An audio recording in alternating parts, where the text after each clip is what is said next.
নমস্কার, আমি অপু। অপুর সংসারে সকলকে জানাই স্বাগত। কেমন আছো সকলে?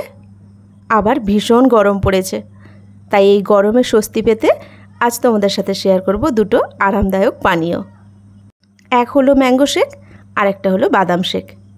তো চলো চটপট শেয়ার করি। আগে ম্যাঙ্গো শেকটা বানিয়ে নিই। দেখো, এখানে আমটা কেটে নিয়েছি, আর ওর মধ্যে দিয়ে দিলাম আমি 1 চামচ চিনি। আমটা কিন্তু খুব মিষ্টি আছে, তাই খুব বেশি চিনি দিলাম না। এরপরেই দিয়ে দিলাম কিছুটা গুঁড়ো দুধ।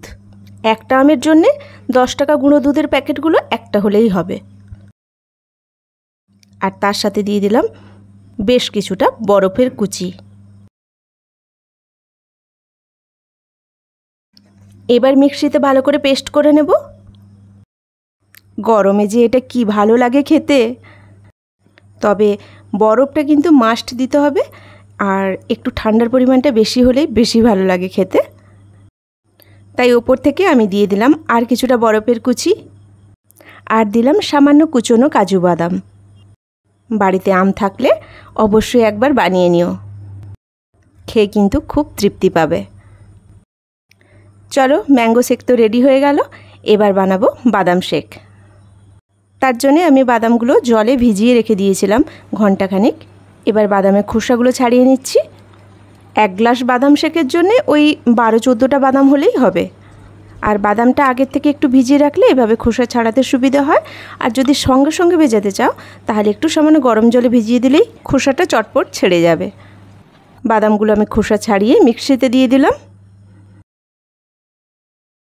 আর ওর মধ্যে অল্প করে দুধ দিলাম। এখানেই বেশি দুধ দিয়ে দিলে বাদামটাই ভালো করে পেস্ট হবে না, তাই অল্প দুধ দিয়ে বাদামটা আগে পেস্ট করে নেব।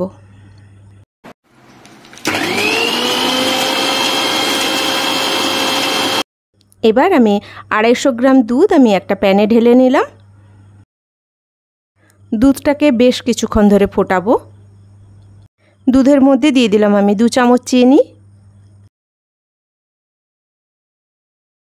চিনিটা একটু মেল্ট হলেই ওর মধ্যে দিয়ে দিলাম বাদামের পেস্ট।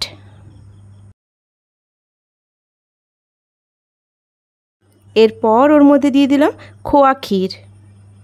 ক্ষীরটা দিলে দুধটা আরও ঘন হবে আর খেতে ভীষণ সুস্বাদু হবে। তবে ক্ষীরটা অপশনাল, না দিলেও চলবে, কিন্তু যদি থাকে তাহলে অবশ্যই দিও। আমি ভালো করে খুন্তি দিয়ে ক্ষীরটা দুধের সাথে মেখে নেব। আমি বেশ কিছুক্ষণ ধরে দুধের মধ্যে আমি হাতাটা এইভাবে নাড়িয়ে নাড়িয়ে ক্ষীরটা মাখিয়ে নিচ্ছি। দুধটা দেখো কতটা ঘন হয়ে গেছে। বাদাম শেকে কিন্তু দুধটা একটু এইরকমই ঘন না হলে খেতে ভালো লাগে না, তাই বেশ কিছুক্ষণ ধরে আমি দুধটা ফুটিয়ে একদম গাঢ় করে নিয়েছি। দেখো, দুধটা পুরোপুরি ঠান্ডা হয়ে গেছে। এবার একটা গ্লাসে আমি ঢেলে নেব দুধটা। দেখো, দেখতে যেমন সুন্দর হয়েছে না, খেতেও অপূর্ব। তবে কিছুক্ষণ ফ্রিজের মধ্যে রেখে ঠান্ডা করে খেলে স্বাদটা আরও বেশি ভালো হবে। গরমে তো ওটাই বেশি দরকার, মানে ঠান্ডাটা তো বেশি দরকার, তাই খাওয়ার ঘন্টাখানেক আগে ফ্রিজে রেখে দিতে হবে। ওপর থেকে ছড়িয়ে দিলাম কিছুটা কুচনো বাদাম। এই গরমের মধ্যে কিন্তু ম্যাঙ্গো শেক বলো আর বাদাম শেক দুটোই কিন্তু ভীষণ তৃপ্তিদায়ক। কেমন লাগলো আজকের রেসিপিগুলো কমেন্ট করে জানিও, আর যদি ভালো লেগে থাকে তাহলে অবশ্যই একটা লাইক দিও। সকলে ভালো থাকবে, সুস্থ থাকবে, প্রচুর পরিমাণে জল খাবে। কথা হবে পরের কোনো ভিডিওতে আবার নতুন কোনো রেসিপি নিয়ে। আজ এখানেই রাখি। নমস্কার।